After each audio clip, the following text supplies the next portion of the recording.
Boat படம் பார்த்துட்டு sir. படம் பார்க்குறதுக்கு நல்லாயிருக்கு சார். புது கதை வித்தியாசமாக இருந்தது.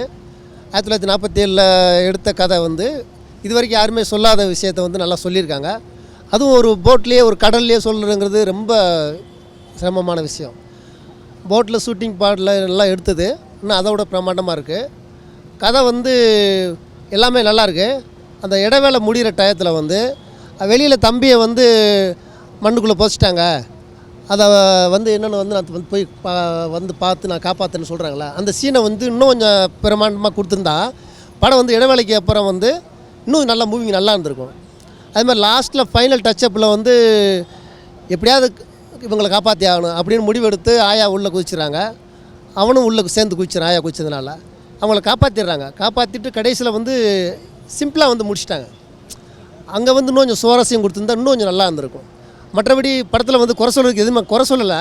எல்லாருடைய ஆக்டிங் நல்லாயிருக்கு, எல்லாருடைய காமெடி நல்லாயிருக்கு, பேச்சு அந்த நடிப்புக்கு ஏற்ற மாதிரி அந்த சீனுக்கு ஏற்ற மாதிரி எல்லாருமே நல்லா கோஆர்டினேட் பண்ணியிருக்காங்க. மேற்கொண்டு இதில் வந்து பாட்டு கடைசியில் அந்த பாட்டு நல்லா இருந்தது. இல்லை, ஓப்பனிங்கில் காமெடியாக இருக்கும். அதான் அந்த புலிகேசி 23ஆம் புலிகேசி, அப்புறம் மண்டேலா, அப்புறம் பார்த்திங்கன்னா பொம்மை நாயகி, இந்த மாதிரி ஒரு வித்தியாசமாக இருக்கும். அது ஓப்பனிங்லேருந்து கிளைமேக்ஸ் வர கடலுக்குள்ளே போட்டையே கட்டிக்கிட்டு அது எப்படி 2.5 மணி நேரம் போர் அடிக்கும்ல. சிம்புதேவன் ஏன் அப்படி பண்ணாருன்னு தெரில. அடா அதெல்லாம் ஒன்றும் இல்லை சார். சும்மா ஆளுங்க திண்ணையில் உட்காந்து 4 பேர் 4 விதமாக சொல்லுவான். படம் பார்த்துட்டு வெளியே வரவங்களுக்கு தான் தெரியும் எப்படி. ஒன்றுமே இல்லை சார். காமெடி இல்லை, ஸ்க்ரீன் ப்ளே இல்லை, கதை இல்லை, சாங்கு சரியில்லை. மொத்தத்தில் இந்த படத்தை தீ வச்சு கொளுத்திருக்கலாம், ரிலீஸே பண்ணிடக்கூடாது. ஏன்ட்ட கேட்டிங்கன்னா சினிமா ரசிகர்களுக்கு ஒரு பெரிய ஏமாற்று. இது ஒரு வகையான திருட்டு தாங்க.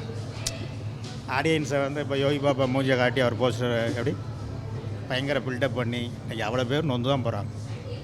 தமிழ்நாடு ஃபுல்லாக இன்றைக்கி எத்தனை தேட்டர் ரிலீஸ் ஒரு எதிர்பார்ப்போடு வரும். அது வந்து ஃபெயிலர் ஆகும்போது அந்த ஆடியன்ஸு சினிமாவை நேசிக்கிறாங்க. ஒன்றுமே இல்லை சார். அதாவது ஒரு போட்டு கடலையும் ஒரு போட்டையே காட்டிட்டு தான் எப்படி நல்லா இருக்குமா என்ன சொல்கிறீங்க? காமெடி இல்லை, ஒரு கதை இல்லை. இதுதான் கொஞ்சம் வருத்தமாக இருக்குது. எது இந்தியனா? ஐயோ இல்லை, அதுதான் சொல்கிறோம்ல. திண்ணையில் உட்காந்து 4 பேர் 4 விதமாக சொல்லுவான். படம் பார்த்தா தான் அவங்களுக்கு ஒரு ஐடியா கிடைக்கும்.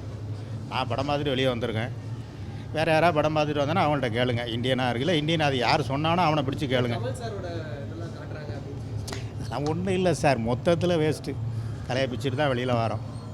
சென்சார் போர்டு சென்சார் சர்டிஃபிகேட் கொடுத்துடக்கூடாது. அந்த படத்துக்கு ரிலீஸும் பண்ணிடக்கூடாது.